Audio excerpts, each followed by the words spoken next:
Movie watches, we love them. They got X Factor. But would you look at this?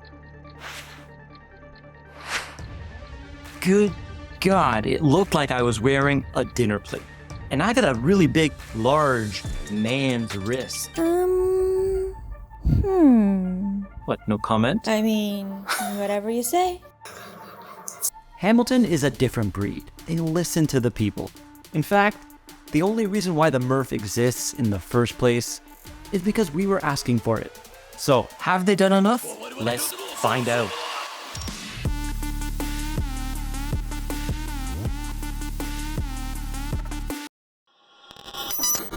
Introducing the all-new Khaki Field Murph 38mm. Yes, this is it, the one you've been waiting for. The new and improved movie icon is back and compact. This is such a welcome upgrade. Last year when I reviewed the 42mm, I said they should have made a 40mm. Well, they did me one better. They made a 38mm. And since we're talking about the size, let's just get straight into it. I got 38mm in diameter, secret measurement 32mm. Okay, so that's a little bit large for the Sapphire. This one will have an all dial look. We got a thickness of 10.9, including the double domed Sapphire. Exact same as the 42mm version. We got no drilled lugs and a lug to lug of 44.3. Wow, that's compact. That means the Murph is going to wear very comfortably all day long. Unlike the fan favorite, the Khaki Field, the 38mm has a 47mm lug to lug. So this one, much more compact, which quite honestly is refreshing to see from Hamilton. Anytime I see a Hamilton, I'm expecting a long reach. Now the case is the same. It's a two-piece with a faux bezel that's high polished, the rest completely brushed. I don't know if I'm seeing things, but the brushing does look better to me. It looks like it's been stepped up a notch. If I'm remembering the 42 correctly, it might have been a little bit rough. I said it reminded me of a Stova case.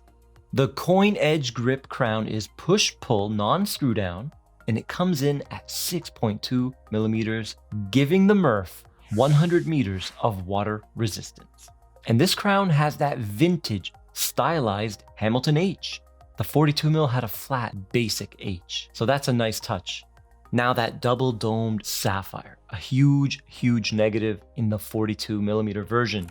This one, Hamilton listened to the fans. They added anti-reflective coating. It says it on their website.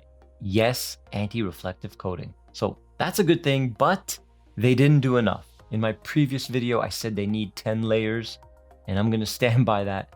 They put one layer, and it looks like not a high quality AR coating. It is a lot better on off angles. Head on, you're still going to be able to use it as a mirror and see your face. But double domes are naturally very reflective, so you naturally need a ton of AR. It's nice they put it, but it's still a negative. With the new compact dimensions, the Murph has a brand new charm to it. It's a classical beauty now, with the bead-blasted cathedral hands, which work perfectly with the matte black flat dial. It's a beautiful Swiss-made watch.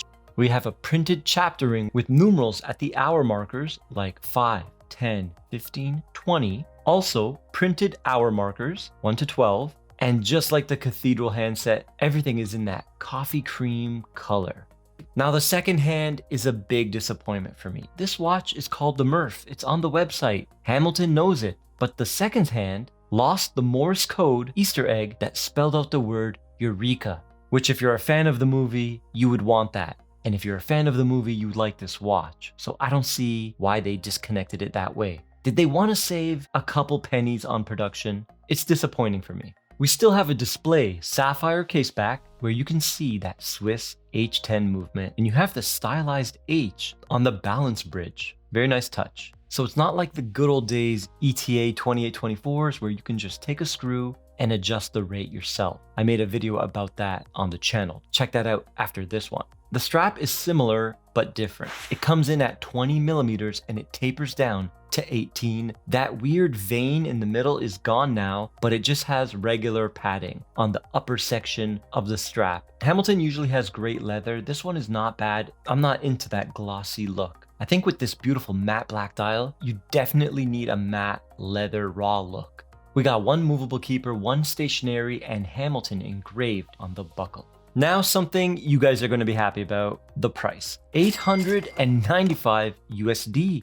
When I reviewed the 42, that was 995 USD. So $100 less. Maybe because they're using a lot less steel in the case, or maybe it's that Eureka Easter egg seconds hand. It took a lot to develop. Who knows? Because of the coffee colored loom, I'm not expecting a strong performance here, but it seems decent. It seems like an improvement over the 42. Am I going crazy? Or has Hamilton improved their loom here?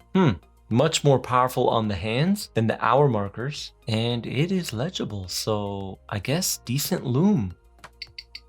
Okay, we're gonna check her out on the time grapher. We got the Hamilton H10 with a paramagnetic hairspring. So it's gonna be very anti-magnetic. It's not silicone, it's an alloy. I'll put the name up on the screen, and wow, look at that performance. 200, very powerful amplitude, healthy movement, and 0.1 milliseconds in beat, and the fourth and final round +1. The movement is a low beat 21.6 VPH, so they slowed it down from the traditional 28.8 ETA 2824s. 25 joules, hack hand wind automatic, and the kicker is the 80 hours of power reserve. And wow, we got a lot of beat error all of a sudden and a huge drop in amplitude. 249. We got 8, 5, 5, and the fourth and final round +5. This watch is a major go. Why? Because Hamilton deserves it. They listen to their customers. They made the size more reasonable. They lowered the price, added the anti-reflective coating. Yeah, not enough. Yeah, they took away the Eureka, but it's nice to see a company give us what we want. Now for the next generation Murph, let's get a lot more layers of AR coating or a flat top hat sapphire. But guys, if you're still not convinced, I got 2 watches on the right of your screen that you will love. And I'll see you in the next one.